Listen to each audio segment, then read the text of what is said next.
Well, Peter finally got it right. Rocky. I like to use that nickname because Peter's given name was Simon, but Jesus called him Peter, which means rock.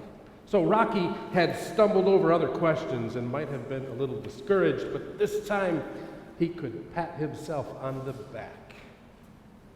In today's Bible reading, Jesus asked, "Who do you say that I am?" And Peter answered the question correctly. I'm sure he was proud of himself for finally getting it. But then he was confused.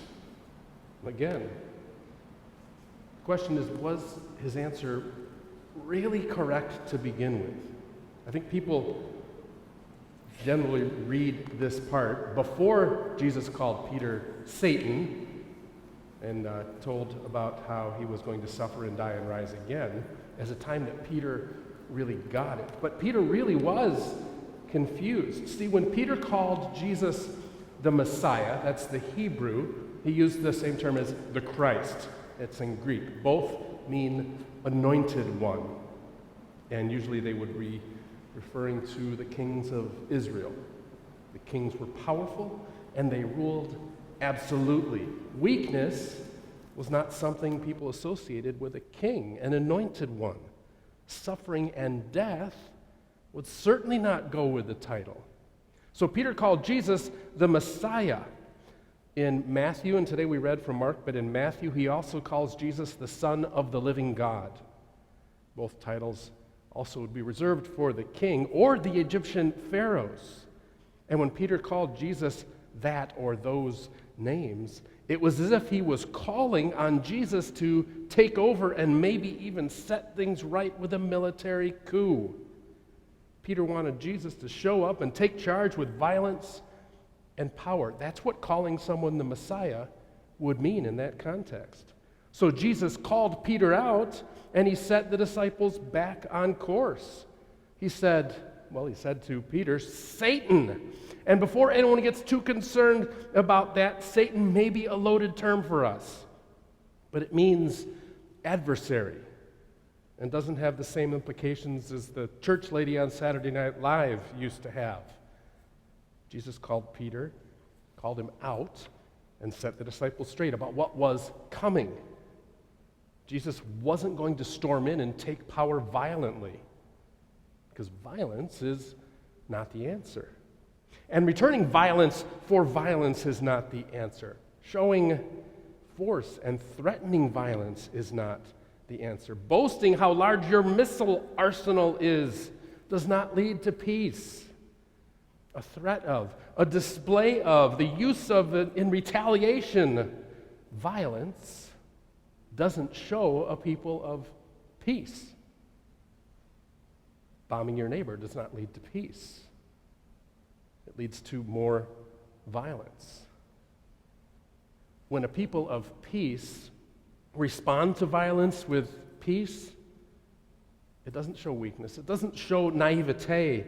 It shows a commitment to peace. Not because someone else offers peace or lives that way, but because that is what a people of peace do.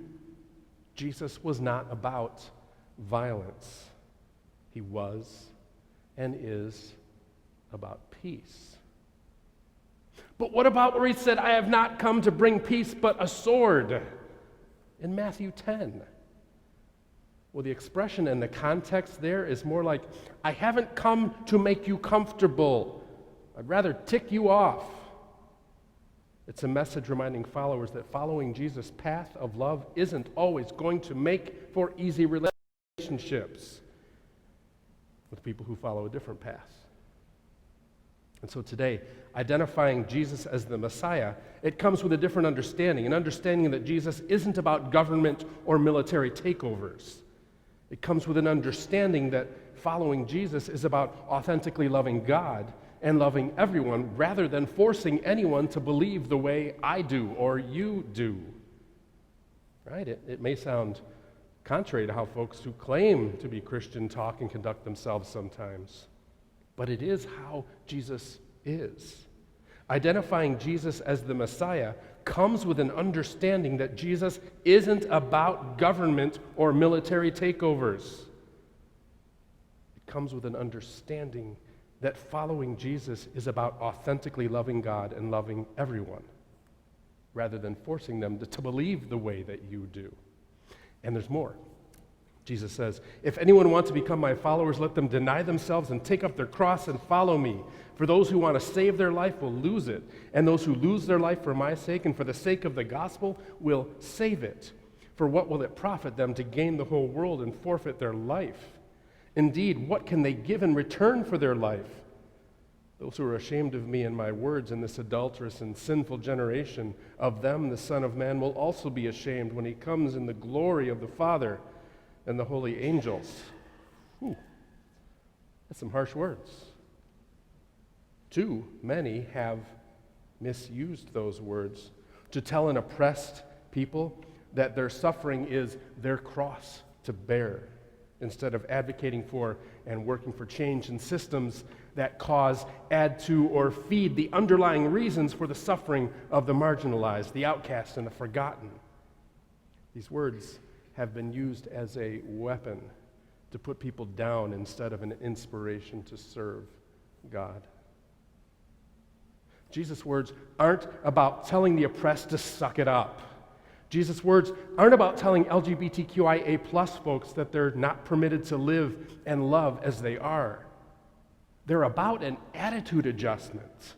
They're about understanding that when Jesus says, the Spirit of the Lord is upon me because he has anointed me to bring good news to the poor, he has sent me to proclaim release to the captives, recovery of sight to the blind, to let the oppressed go free, to proclaim the year of the Lord's favor, that we are called not to tell folks that it is their cross to bear, but rather we are to stop thinking about accumulating more stuff and start acting to be sure that everyone has enough. They're not about imposing our religious rules on someone else or claiming persecution when someone else gets the same rights as I have or you have, whether we like it or not. Not about any of that. Listen to these thoughts that have been oft repeat over the last decade from Barbara Brown Taylor from her book, Learning the Way in the Dark.